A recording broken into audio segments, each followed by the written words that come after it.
What would our country look like without education? What types of possibilities might be open to us if we were forced to live in a world where we had to pay for any education we had for ourselves? Education is the thing that fuels the kind of person that we'll become. Unfortunately, the system that we educate our children with is one that's greatly flawed, and there are many different opinions on what must be done to fix it. Some favor privatization of education. Others think standardized testing is the answer. And still others will say that the best option is to rely on our local school administration to regulate and monitor our teachers and increase the funding for those teachers. This presentation is going to analyze standardized testing, improvements as an option, raising teacher pay, and also reforming or eliminating unions as possible solutions to face the problem of education.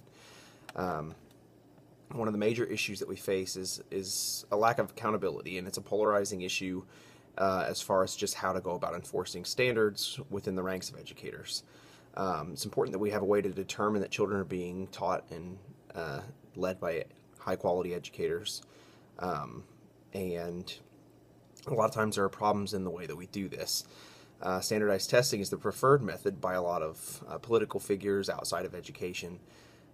They favor it because they say that it gives unbiased results across the state, results that clearly tell us the level of students and their learning. But educators are quick to point out that standardized tests don't account for many of the different variables that they face and that affect how their students learn. They believe that relying so heavily on testing in that way oversimplifies the understanding of how students learn and what kind of obstacles the teachers deal with. So let's talk about some possible solutions. There are a lot of different ones, and there's always that goal of arriving at a healthy accountability level for teachers. And so we're going to talk about some of those, and then I'm going to give you my recommendation as to what I think we should go with. And the first is to continue to work to perfect standardized tests. This is the preferred government method. It's the one that we're going with for the most part now. And that the benefit of that is that standardized tests offer a benchmark that gauges students' knowledge and is relatively easy to implement. And it's easy to assess the results, and it eliminates the subjectivity of a teacher's individual grading systems and gives us a clear picture of where everybody stands on a certain scale. Now the problem with this, the disadvantages, are that they apply a blanket standard that's not flexible to a student body that is from top to bottom very different and has a vast array of variables that affect their education. Low-income schools face many different adversities than what those of an upper-class school would face. And so therefore, when funding and teaching jobs are determined by standards such as your scores on standardized testing, it can kind of condemn some of those lower-income schools to a cyclical situation where they continue to flounder and do worse and worse. The other problem with this method is that it often gets teachers in the model of teaching to the test, to use a term that's used often, rather than fostering a passion for learning. Many teachers feel pressure to teach the material that's specifically on their year of testing. Whether or not that's the thing that they think they ought to teach the most, they end up teaching to a model or to a test of things that they think are going to be on the test. So that can create a problem as well. And then it can end up more of a political exercise than what's genuinely best for the students. Another option would be to eliminate or reform unions. Unions represent one of the biggest areas of failure in education. Their job is to protect teachers from unfair job loss or pay cuts. And the problem is that that's what they do. And that sounds funny to say, but they protect teachers' jobs, so they don't work in the best interest of education. They work in the best interest of educators. And so they often, there are often times when paying members might not be the best quality teachers, but because they're a union member, they are protected and they are harder to remove. And sometimes schools won't even pursue their removal because the cost of legal fees and things like that is so high if they're a union member. So that's a problem. The removal of bad teachers and the replacement with better ones is part of the way that we keep a healthy education system. And so when those bad teachers are allowed to remain or protected, that makes things harder for the education system in general to be healthy. Another option would be to raise pay for educators. This is a one that's a lot of the teachers, obviously for obvious reasons, are supporters of this one. But the average teacher salary, according to the NEA.org, is $30,377. It's the lowest starting pay, the lowest average starting pay for a job, or one of the lowest, one of the lowest average starting pays for a job that requires a 4-year degree. And when you're attempting to attract quality educators, it's hard to win that battle. When you are planning out your career and you're looking at average salaries that look something more like this. Let me see if you can hopefully see this here. We've got, this graph shows in blue teaching, in red business, and green engineering as starting salaries. You're looking at the $30,377 for teaching, around $45,000 for business, and around $60,000 for engineering. So as you can see, if you were trying to make a determination as to where you were going to direct your collegiate studies, it would be difficult to see why education would make a lot of sense unless you were just very passionate about it and willing to deal with that lower income. So not hard to see why it's sometimes difficult to attract high quality subjects there.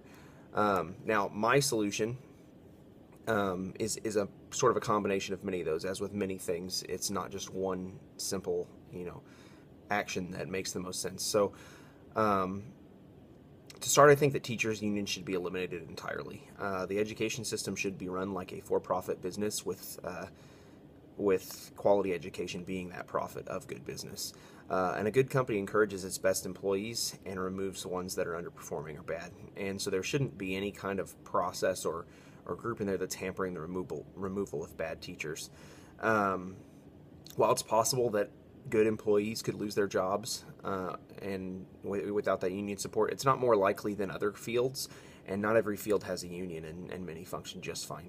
So, and there are other legal recourses and things like that. So next, I think that there needs to be a reduction in standardized testing. We test too much, and this should definitely be downsized. I think it should coincide with the integration of educators into the process of helping to form those standardized tests, because that's often something that's lacking. There's got to also be room for school administration to appeal some of those results for special circumstances and things like that.